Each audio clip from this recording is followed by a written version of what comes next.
Hello and welcome to Ye Olde Guide, the podcast guide to the history and heritage of the towns and cities of England, with a competitive twist.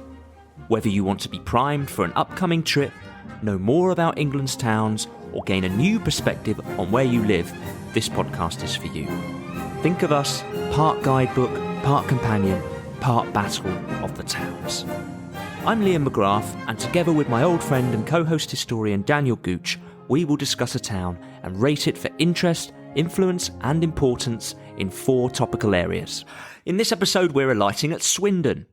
In the first category, culture, we'll discover England's first lending library and the industrial pop album inspired by Swindon's railway heritage.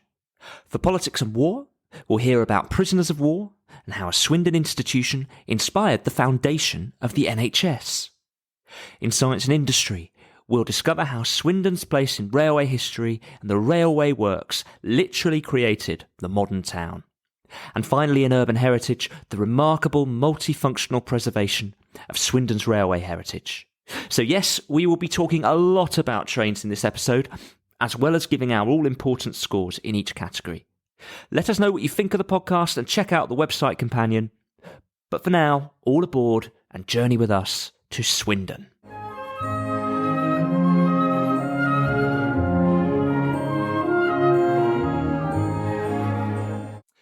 The next calling point on the podcast is Swindon, a large modern town in the north of Wiltshire, midway between Bristol and Reading. And we're really excited about this episode because we get to talk about trains. We love talking about trains. Swindon feels like a large industrial town today, but what would it have looked like a couple of hundred years ago? Okay, imagine you're in your time machine, your moving time machine, and it drops you off in the modern town of Swindon town centre, say, any time before 1840. Well, what could you expect to see? The answer is not a lot, pretty much nothing, because the town that we know as Swindon today really didn't exist before the 1840s. It was purely established as a railway centre because of the locomotive works that opened there. What you would have seen before the 1840s, maybe the Wilton Berks Canal that opened in the 1810s, but there was really a much smaller settlement about a mile to the south of the current town centre, which is now known as Old Swindon. Old Swindon was it had an Anglo-Saxon settlement on the top of the hill there. It's named in the Domesday Book as Swindon, which possibly means Pig Hill. And the Romans did use this area for limestone quarrying. There have been Roman artefacts discovered there. But in all honesty, very little happened there. Really, the story of Swindon gets interesting in the 1840s. And this stems, at least in legend, from a ham sandwich. A ham sandwich? A ham sandwich. You're going to have to explain that one to me. Sorry. I am going to have to explain that one. Something to do with Pig Hill, I hope. It's actually not related. That's total coincidence. Now, the story is that Isambard Kingdom Brunel, the great engineer, who I'm sure most listeners will have heard of, and another chap called Sir Daniel Gooch, who obviously Daniel Gooch, I have heard of. Another coincidence. Who obviously I've heard of. They were working on the Great Western Railway. Daniel Gooch was the chief engineer of, and later became the chairman of the Great Western Railway when this was being built in the 1840s. What they needed to do was set up a locomotive engineering works. And the story is that they couldn't decide where to do it, and Brunel decided, right, this ham sandwich in my hand, I'm going to toss it out the window at random. Wherever it lands, that's where we're going to have the engineering works. Now, Liam, let's get your truthometer out again. How high do you think? Where does this stand on the truthometer story? I think this is. I think I'm sceptical. I think I am too. I mean, no one knows exactly where this story comes from, so you can't say for sure. But it seems scarcely believable that two, great analytical technical minds would be so random about this. Reality is Swindon was just well located geographically, had the Wilton Berks Canal coming in to deliver coal, and it was on a good gradient for the changing of locomotives between London and the other end of the Great Western Main Line going to Bristol. So it's probably a slightly more boring story, but it's nice to hear the myth. So the engineering works came in, led to absolutely rapid growth in the town. I think it took only 10 years in the establishment of the engineering works for Swindon New Town's population to actually exceed the old towns. For the next 60 years or so, Newtown and Old Town operated as separate entities.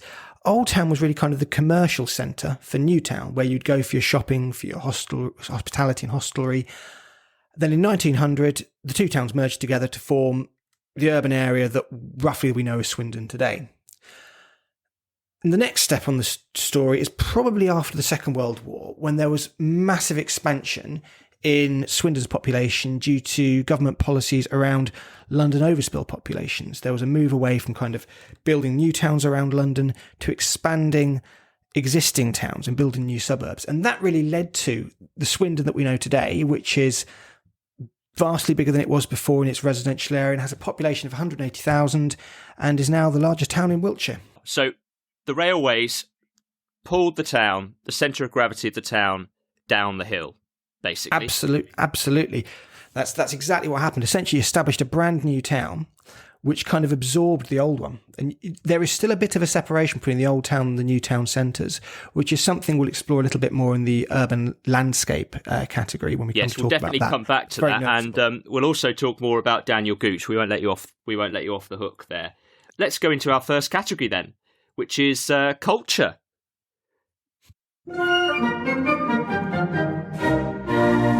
Now, I don't think of Swindon and culture, to be honest. Prove me wrong.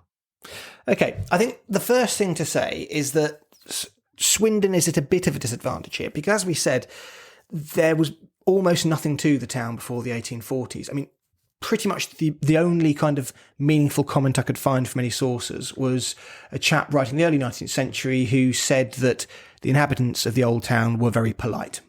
Their social intercourse may be said to animate and enliven the town. And that's pretty much what we can get. I'd take that. I suppose it's not a bad compliment. But if you're looking for something a bit wider, I think really you have to start in the fairly recent past. So, Liam, question for you as a man who likes trains. Have you ever heard of the UK hit album that was entirely written about Swindon and its railway works? No, but I should. I should know about this. Well, this was an album called The Big Express by the band XTC, who you might have heard of. I've heard of one of their songs about making plans for Nigel, and that's about it. Making Plans for Nigel is probably the most famous song, certainly in this country. Now, XTC recorded this album, The Big Express, about Swindon. They described it really as a work of industrial pop that was kind of inspired by Swindon's industrial and railway heritage. I mean, the starting song of side 2 is called The Everyday Story of Small Town, so you don't have to look too far for subtext there. Yeah. But really, the more meaningful point there is that this band XTC started in Swindon. They played their first gigs. They learned their craft in Swindon. I watched a documentary about them recently from the 80s, and they were talking about how in their early days, before they made it big, they played more gigs in Swindon than in any other town. So there certainly was at some point a musical scene of sorts in Swindon. I love the idea that the music had its basis in the industrial heritage. It reminds me of heavy metal in Birmingham. The clanging of the workshops inspires the music. That's brilliant. And I think when you're going to talk about musical links, a couple more things to note there. The Swindon-based supergroup, you might call it, of Supertramp's Rick Davies and Gilbert O'Sullivan. Oh, okay. Two pretty famous names. Now, I say supergroup, this is before they were famous, but these two did play in a band together when they lived in Swindon in their younger days. In fact, Rick Davies actually learned to play drums in the British Railway Staff Association Brass and Silver Jubilee Band as a snare drummer. So there's a direct influence from the railways and the culture the railways brought on Rick Davies of one of the kind of most famous pop groups in history. Oh, the railways, just influential in every way, even on music. And there's one more thing I want to talk about when it comes to music. If I told you Swindon was described as the place to go for Russian opera, would that surprise you? Yeah, it would. I think it would surprise our listeners. I think it would surprise anyone. But it was described as that in the 1930s by the Times. I've done a bit more digging into this because all I could really find was kind of on a secondary source website, this quote.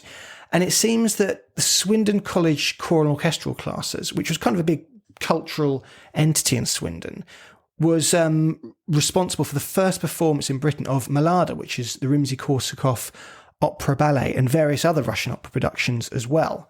And it does seem this gained some wider attention back in the 1930s from the national press.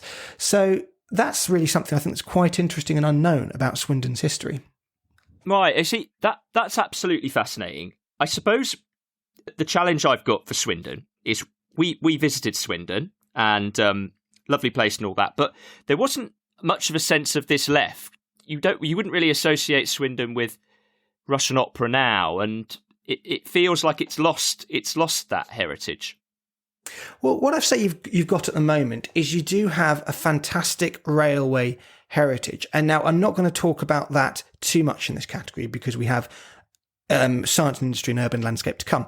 But as it's relevant to culture, I think the Mechanics Institute is well worth talking about. The Mechanics Institutes were basically centres of kind of technical training generally, and sometimes leisure and healthcare set up for generally men, often their families, working in certain industrial trades.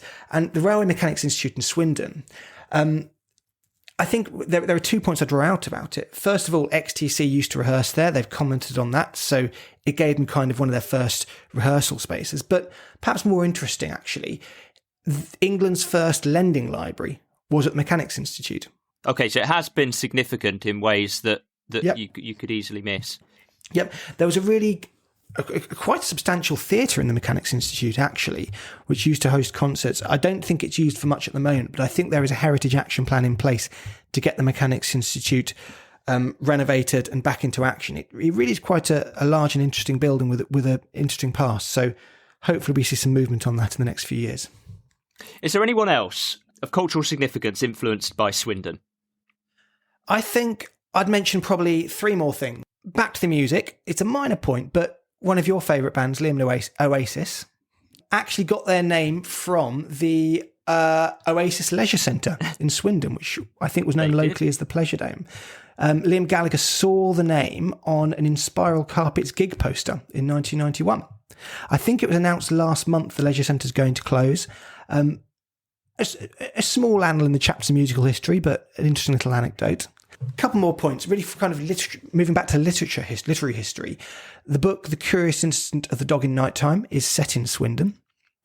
This is kind of a mystery novel written in 2 versions, one for adults, one for children, that sold really massively in the last few years. And the final thing, slightly more kind of self-referential for Swindon, the poet Alfred Williams. Now, I don't know if you've heard of Alfred Williams. He's perhaps a little bit forgotten now, but he worked in the Swindon Railway Works. He lived in Swindon, and he wrote the book Life in a Railway Factory about the Swindon Locomotive Works in 1915.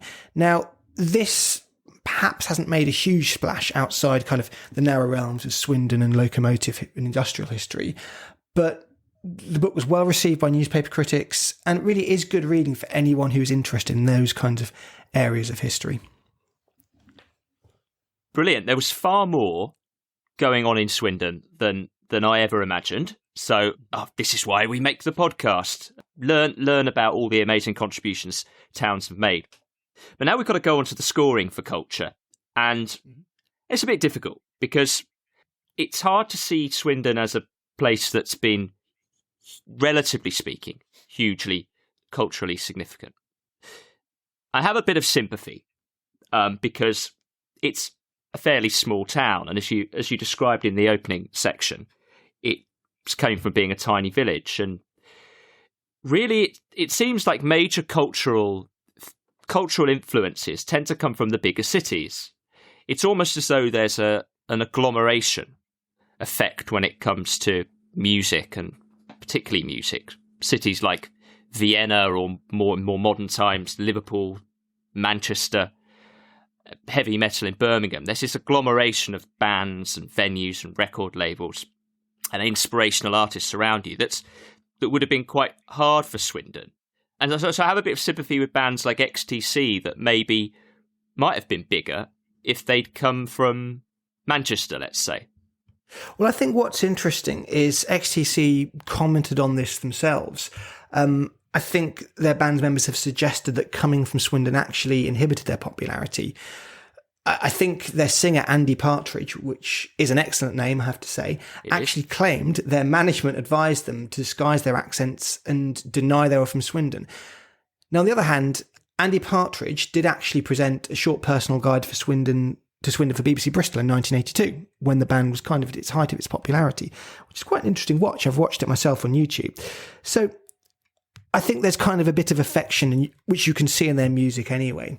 But I think you're absolutely right that it is harder for a small town like this to really have this kind of agglomeration effect on its bands and on its musical scene. It's hard to carry a scene on its own. And I suppose if we want to talk about Alfred Williams as well, I mean, it's interesting, but it's not the sort of character that every town wouldn't have. There would be a poet or someone of personal historical interest who's lived in every town of this size. And it was his book, Life in a Railway Factory, was described as the most important literary work ever produced in Swindon and about Swindon. But that kind of tells you the kind of self-referential nature of his work. It's not that I'm into do him down at all. But I think these kinds of things are going to pull the score down a little bit, simply because we have to peg it against the bigger things that are to come, looking at kind of Coventry and the two-tone scene last time. That's it. It's the relative. So first of all, look, we're from Ipswich, so we're not in a position to You've never heard of Ed Sheeran? Brag. I'm afraid I'll have to give Swindon a 3. Okay. My view is there is certainly a lot more to this than I was expecting. And actually researching this has introduced me to some of the brilliant music of XTC. but I think, being realistic, this wasn't going to be one of the categories that Swindon scored well in. So I think I'm going to have to go lower. For me, it's going to be a 1.5. Whoa. Okay. It's right. We're pegging it. That's all. We're pegging it. Okay. That's fair enough. Swindon will do better in other categories. Brilliant. It's got other categories. Moving on then. Let's go on to the second category.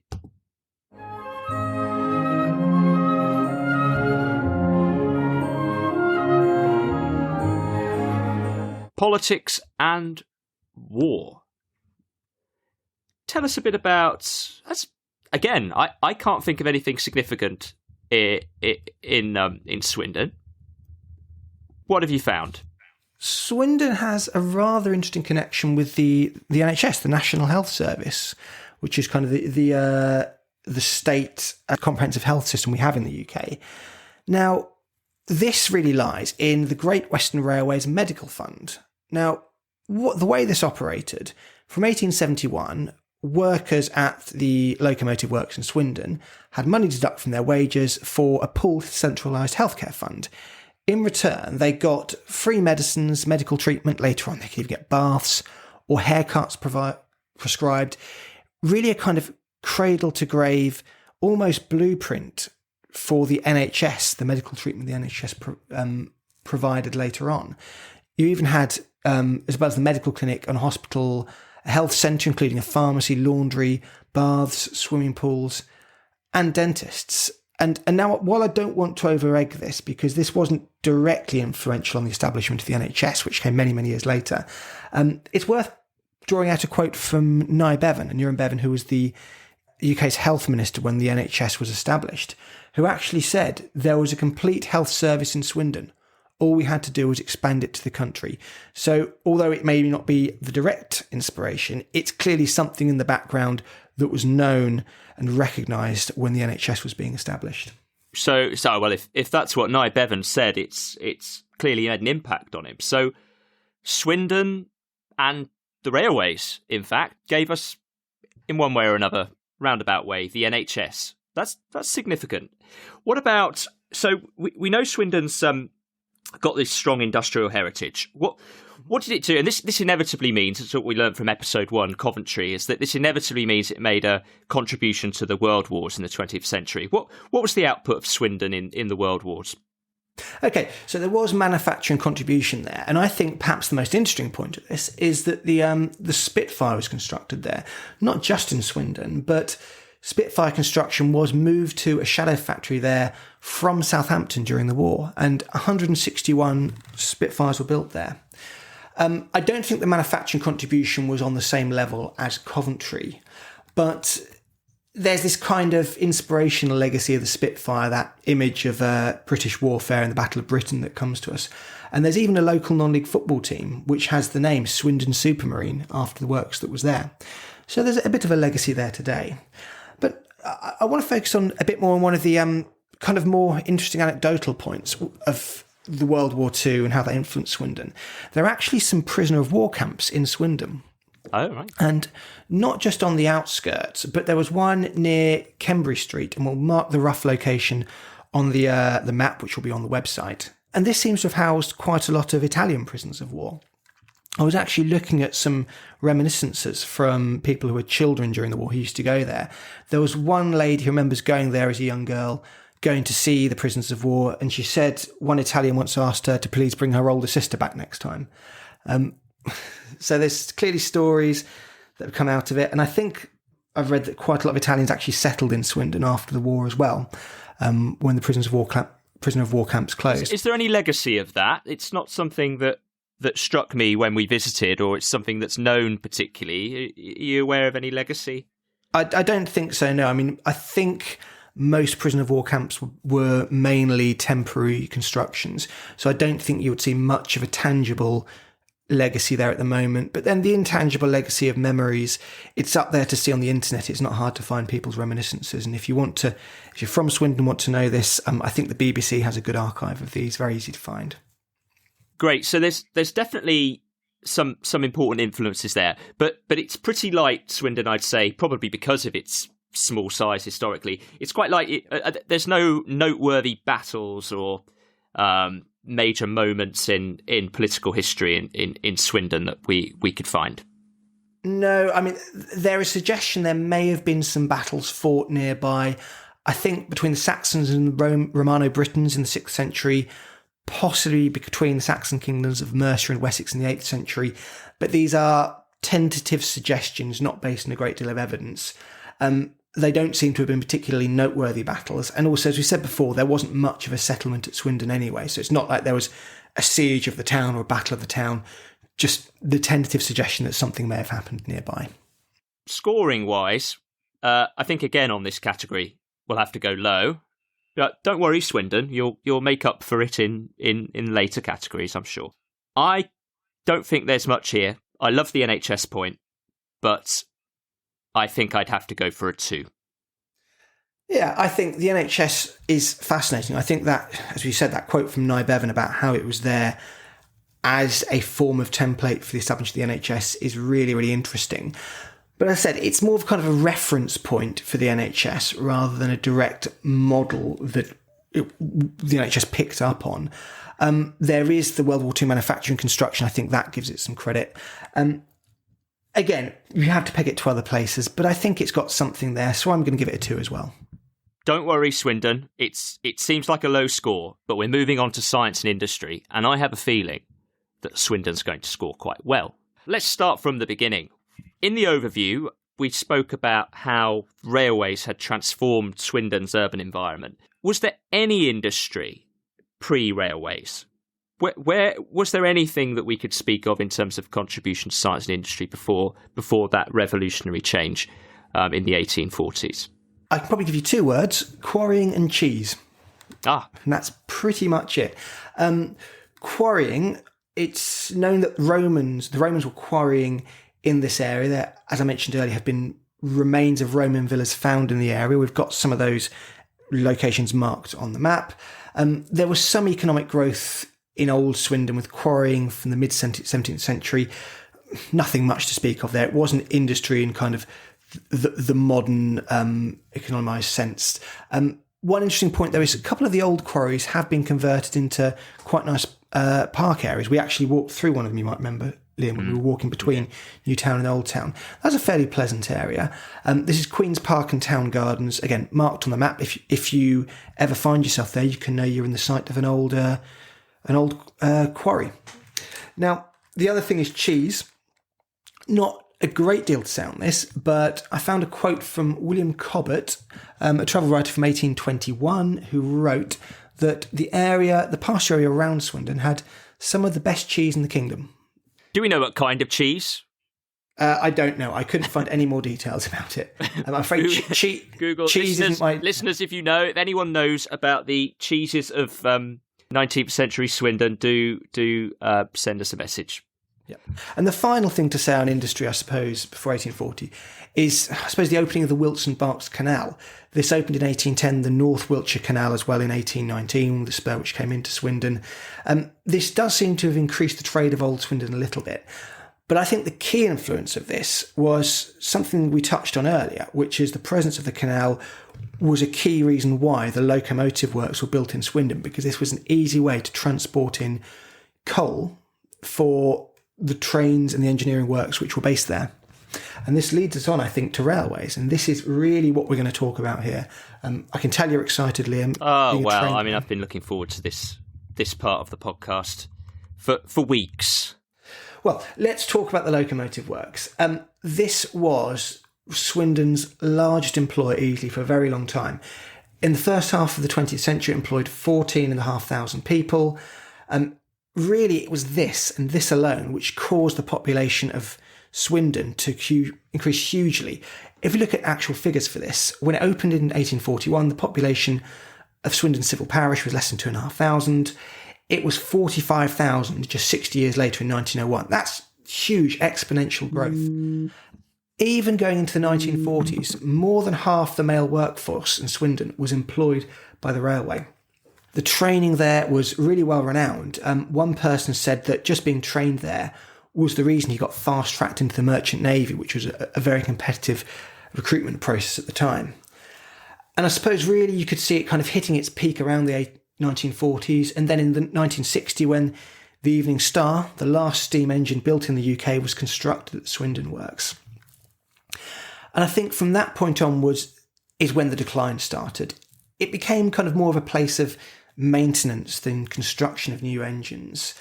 Most of the works closed in the late 1970s. The rest of it closed in 1986, just a couple of years after XTC released that album about the engineering works and about Swindon. So in industrial terms, I think what you've got is something that was vitally important for the Great Western Railway and really vitally important in kind of creating a brand new urban settlement. Swindon just would not exist in the way it does today. We certainly wouldn't be recording a podcast about it without the locomotive works there. And of course, the locomotive works' most famous engineer was Daniel Gooch, a relation of yours.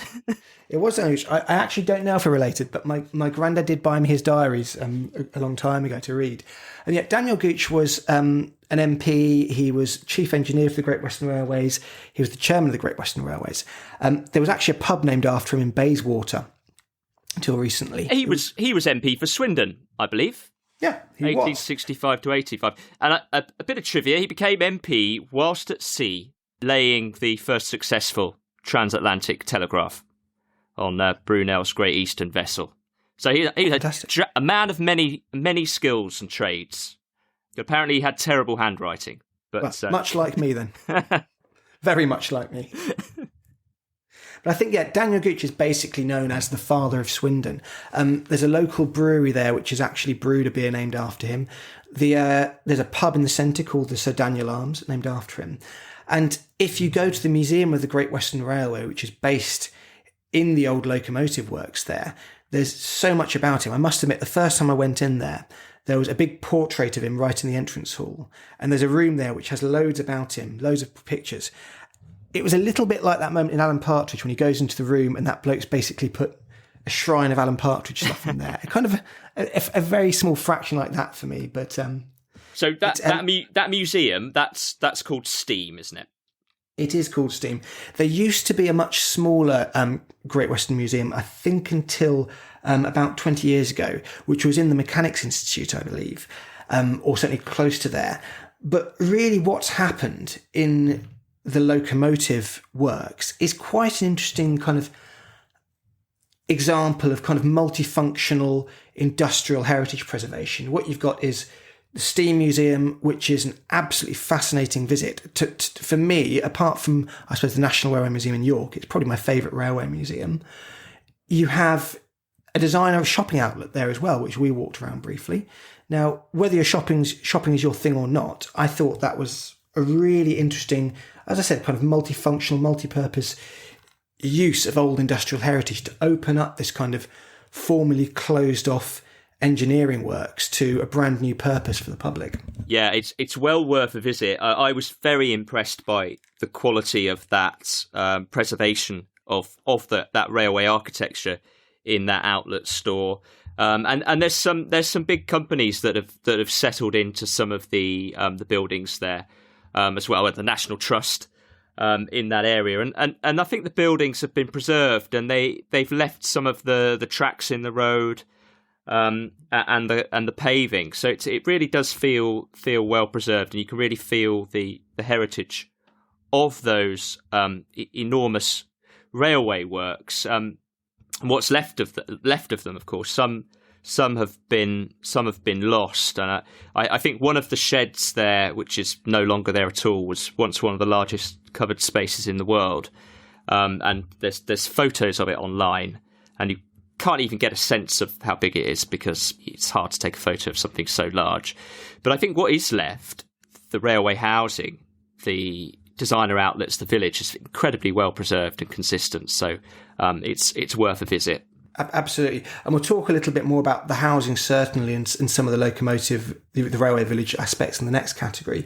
But one thing I'll add is on the outlet, I mean, there was a full steam engine greeting you as you walked in.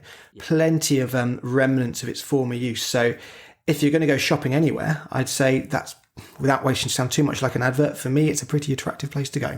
If you like trains. And if you like trains, that's specifically the reason. But yes. So science and industry, I think we have to mention as well, just before we do the scoring, Swindon has done well in modern times. It's hosted the Honda car factory and a wide range of industries. So it's still a heavy hitter, just in different sectors. Going on to scoring, I think that because Swindon was so influential in the world of railways, and I happen to love railways, I'm going to give it a high score. I'm going to give it a 9. Wow. That's the highest score we've had so far. I feel a bit guilty for the low scores in culture, so I'm sort of making up for it a bit.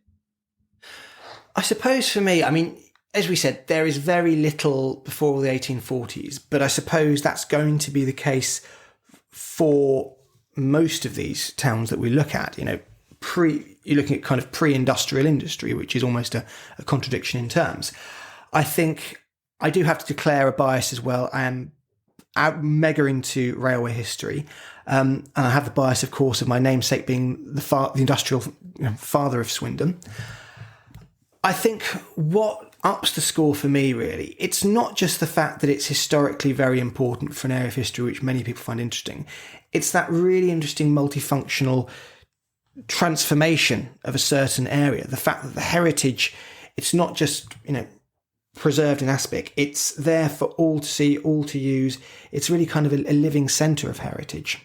I'm not going to go quite as high as 9. I'm going to temper myself a little bit because I think realistically we're going to have other cities where the contribution to science was much greater, where you have kind of, I suppose, the nucleus of a new industry, the birthplace of industry, as well as somewhere that's just important for it.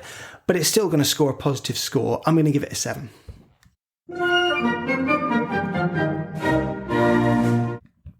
Fantastic. Good scores in industry for Swindon.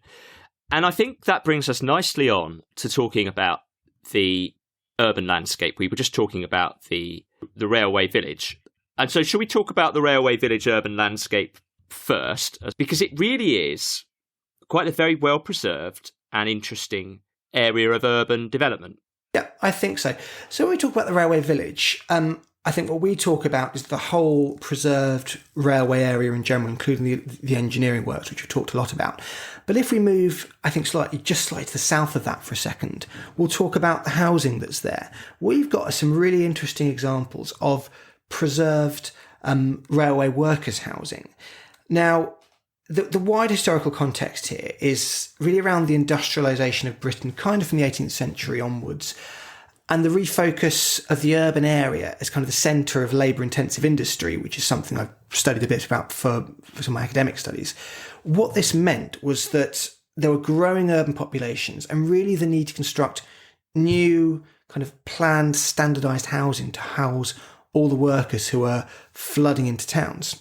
Now, what happened in Swindon was you had kind of a new terraced housing area set up just south of the engineering works, specifically for the railway workers and their families to live in. And many of the cottages are still there, well preserved today. There's actually, one of them has been converted into a museum where you can see how 19th and early 20th century railway workers and their families lived. I think what's really interesting about these houses is how they've been preserved and really their kind of distinct architectural style. The historian Eric Wood is really complimentary about them. He says they were kind of an attack on inferior workers' housing, which you might have found in other examples of model villages in the rest of the country. They're also situated not just next to the workplace, but next to the Mechanics Institute and even a new church that was built specifically as part of the new model railway village. There was this paternalistic attitude, wasn't there, to employment at the railway works, which is coming through in the architecture, things like supplying the facilities for music, public baths, churches. And I think that really comes through in the architecture. I think it does. I mean, the architectural style is, as I said, quite distinctive. It's a stone facade. You've got gables on top of each cottage, and they're not big houses. But one thing I found really interesting was those recessed facing doors that you might have noticed, Liam. Yep. That if your houses next to each other, when you open your door, you're kind of staring straight into your neighbour's door. They're kind of at diagonals from each other, the doors. I think it's a really interesting and unusual place to visit, but especially the way it fits harmoniously into the kind of the broader whole of the heritage zone in Swindon. So when we visited Swindon, we went to this area, which was fascinating, and we'll put it on the map online, and it's worth a visit. Yeah. But we also explored Swindon Old Town, and at the beginning of the episode, you spoke about how the railways had pulled the town down the hill. Mm-hmm. Can we say a bit more about that phase of Swindon and what that looks like today? Yeah, I think it is very important to emphasise that until 1900, both of these places were separate towns. Old Swindon and New Swindon were not the same town. New Swindon was essentially set up on a hill about a mile to the south of the current centre of Swindon and was really kind of, as I mentioned earlier, the commercial centre for Old Swindon. And I don't think that really changed all that much, or didn't change drastically until well into the 20th century when you had new commercial developments there. What you had really was a brand new town set up around the railway works, well away from the old town. And I think it's really interesting to talk about the kind of development of the town centre in Swindon, certainly after the Second World War, because when you walk around the centre of kind of New Swindon or the current town centre of Swindon today, you do feel very much like you are in a planned post-war town centre. I don't know if you got that sense too, Liam, but it seemed very striking to me. What this really kind of sends up is a feeling of things being the same as other towns. I don't know quite how to describe it, but I feel like the new town Swindon doesn't have all that much uniqueness about it. But what is interesting about it is the Brunel Centre there. The Brunel Centre is kind of the shopping centre we went into.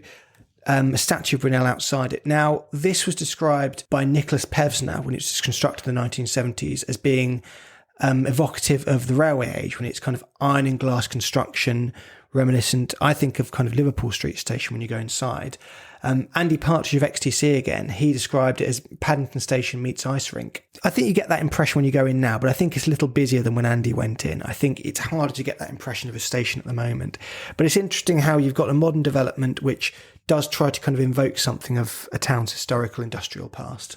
I think that's right. I mean, I got the same impression of that town centre. I think that town centre would have been developed as the town expanded in the post-war era as one of the expanded towns around London. It definitely has that feeling, and it fits the pattern of urban development that dominates the suburbs of Swindon, which is low-density, sprawling, modern suburban housing. And one thing that's quite interesting when you're walking through the Swindon town centre, there is a street there, I think, called Canal Walk, just by the Brunel Centre. Yeah. It's actually on top of the old Wilson Barks Canal. You're basically walking on a filled-in canal there. It was actually filled in and covered specifically for the reconstruction post-war of Swindon town centre. Isn't that interesting? Because in the last 20 or 30 years, possibly longer, urban regeneration schemes have often been around water frontages. If you think of any regeneration scheme in the UK, there's usually a canal or a river involved. It's fascinating that at the time it was felt better to fill it in. I find that very interesting. Any more on urban landscape? Well, should we talk about the magic roundabout? Oh, the magic roundabout. How could we I think go to Swindon and not look at the magic roundabout? I think we have to explain what the magic roundabout is. Roundabouts are, I think most people know, but... For our international audience. Well, assuming international audience, there might be some people unfamiliar. A roundabout is when you drive up a road and you need to get onto kind of branch roads. Now, what they do, I think in America, tend to have is kind of traffic lights and crossroads and just big junctions, really. Here, what you do is you drive into this big circular road, and this big circular road will lead off to various other roads that spring off it. So imagine kind of 5 roads all leading into one big circular road that you drive around. Now, the magic roundabout is interesting because it's not just one, it's one big roundabout in the middle with 5 mini roundabouts around it. So you have to imagine yourself going into the roundabout, driving around the roundabout, getting into the big roundabout, coming off that into a third roundabout, and then getting off. Now, I don't drive myself, and when I'm in Swindon, I see that. I'm quite glad I don't. But it is something that actually Swindon is reasonably famous for. Yeah, it is famous for it. It was quite an innovation at the time. It was developed by a researcher called Frank Blackmore at the Transport Research Laboratory. He was the inventor of the mini roundabout. He really went to town with the idea of roundabouts, and so he put 5 together in what are actually technically called ring junctions. And Swindon's is the most famous, but there is one in Hemel Hempstead and kind of one in Colchester as well. But Swindon's is the most famous, and although it's mind-boggling to me how it works, apparently it's very efficient. Well, that's excellent. I mean, I've never actually driven up it, but maybe I'll do that when lockdown's over and we can all go out for a drive. It wasn't pleasant to visit when we went, but it is next to the football ground, which was of interest. Should we do some scores? We should do some scores. I'll do the negative first, because I like to focus on the positive. We talked a little about the expansion of the town after World War II and the reconstruction of the town centre. And while I think this does fit into a kind of broad historical narrative around the expansion of London kind of ring towns to take large populations after the Second World War and the kind of the 1960s and 70s modernist reconstruction of town centres, I don't think it really leads to any kind of uniqueness in the same way that we found with Coventry's redevelopment. I think it kind of ends up looking the same as so many other town centres. I suppose there's just not much in the centre that's of interest or beauty. If you think of like the modern cathedrals in Coventry, even Guildford, the Brunel Centre, yes, it's got that station vibe, but perhaps I'm speaking with the benefit of modern hindsight, it doesn't look that different from every other UK indoor shopping centre. You do have to be looking for that. Now that's the negative out of the way, because I really want to talk about how much I liked the railway areas. We bring it back to the railways again. I think this is probably the best example I can think of, off the top of my head, in the whole of England, of a railway shaping not just the architecture, the industry and the population of a town, but even its very location, drawing the centre of the town away from the small kind of almost small Cotswold town that was in the south up to where the station was. And I also think that the repurposing of the locomotive works as this educational, leisure and retail area is definitely the most unique and imaginative part of Swindon. And I think that in itself is what makes the place worth visiting. It seems to me it's a really, really good way to repurpose heritage in a meaningful, enjoyable and practical way for modern usage. One quote I found about the old locomotive works was it had thick prison-like walls, a world you didn't believe existed if you lived in Swindon. If you could live in Swindon, never go in there, never know anything about it despite its influence on the town. But the retail development has transformed it from this closed-off hidden place to one that's open for the whole community and for visitors. I think it's going to be really interesting to see what happens in the Swindon Heritage Action Zone plan in the next few years. I hope they can do something to the Mechanics Institute because it is, as we mentioned earlier, an important building. So I think for Swindon, urban landscape, it's going to be a positive score for me. I think 7.5. 7.5, that is a positive score. I mean, certainly echo what you say. I thought the heritage of and general landscape of the railway works was superb. I found the rest of Swindon's somewhat disappointing. For a town of its size, I didn't find the modern town centre inspiring at all. There wasn't really much I could pivot around in terms of its heritage, and we've mentioned the buried canal. I thought the old village of Swindon on the hill had a nice layout. It had a nice feel to it. We went on a bit of a damp day. Everything was closed, unfortunately, because of COVID restrictions. And so I didn't get to go in the pubs, but it looked like a pleasant urban environment. So that seemed like a nice side to Swindon. But I think the general sprawl of the suburbs and the modern town centre let it down. If I was giving a score based on the railway works, I'd give it a 10. But on balance, I'm going to give it a 5. That's really interesting, because I think this is something we're going to find in the podcast. I think on most of Swindon, I agree with you. I suppose what I'm looking at is what are the specific points that I think draw a visitor to Swindon. And let's face it, most visitors aren't going to be going to the outskirts, the suburbs. They're probably not going to be going to the town centre, I would think. I think what I'm looking at is, where am I pointing someone towards? I may well have gone a bit mad on my score, but it's there in the spreadsheet. No. Cannot be undone. The scores are subjective. They're meant to be subjective. I was overly generous on science and industry. That's true. You did give a 9 for that. We might say so. We're allowed to differ on scores. That's part of the fun.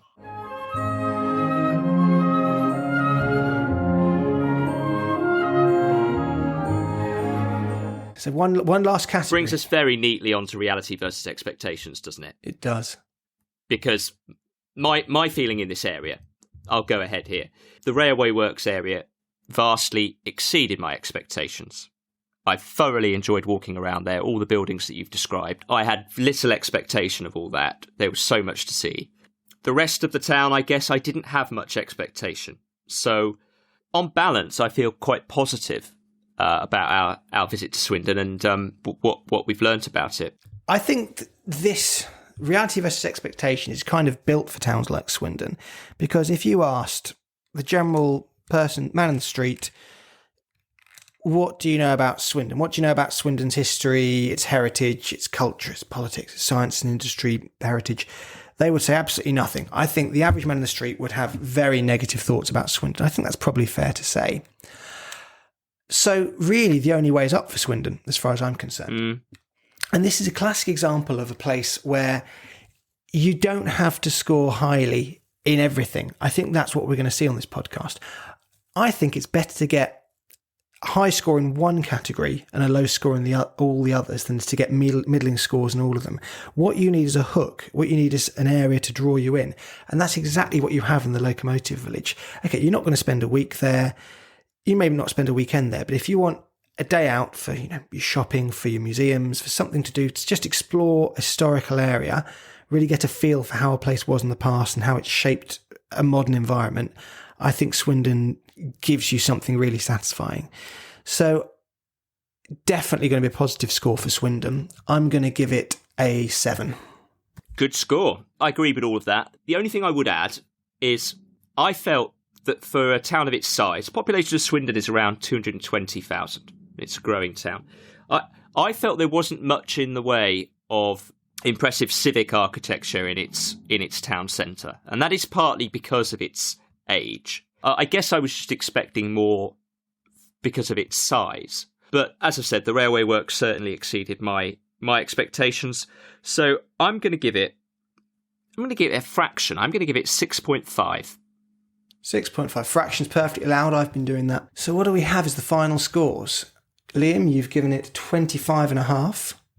I have given Swindon 25. Very similar scores. On balance, they've come out similar. Yep, 50.5, and that's out of a total of 100. So just a positive score for Swindon. But as I mentioned, I don't think you have to score highly in everything to be worth a visit. No, I think of course not. Scoring highly in one or two things makes it worthwhile. And I have the bias of being well into trains, but many people are. If you're into railway history, fascinating place to go.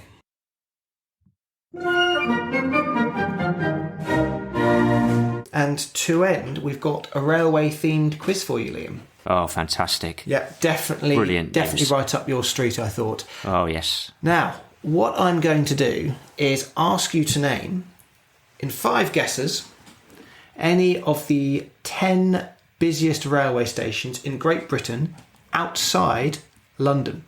Okay. We're doing this based on annual entries and exits in millions in 2019-20. Birmingham New Street. Birmingham New Street, yes, a nice safe bet there. That's 1 out of 1. Safe. Leeds.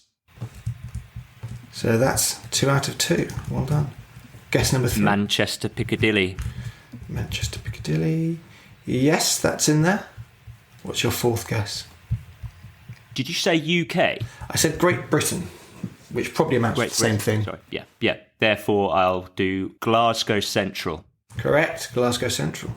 And then I'm gonna. This one is actually a little bit of an outside one for me, but I want to test it. I think I've got space to test it, haven't I? Yeah. I'm going to go for Britain's busiest underground station outside London, which is Liverpool Central. Liverpool Central. So far, you've named all of the top 4, actually, with your first 4 guesses.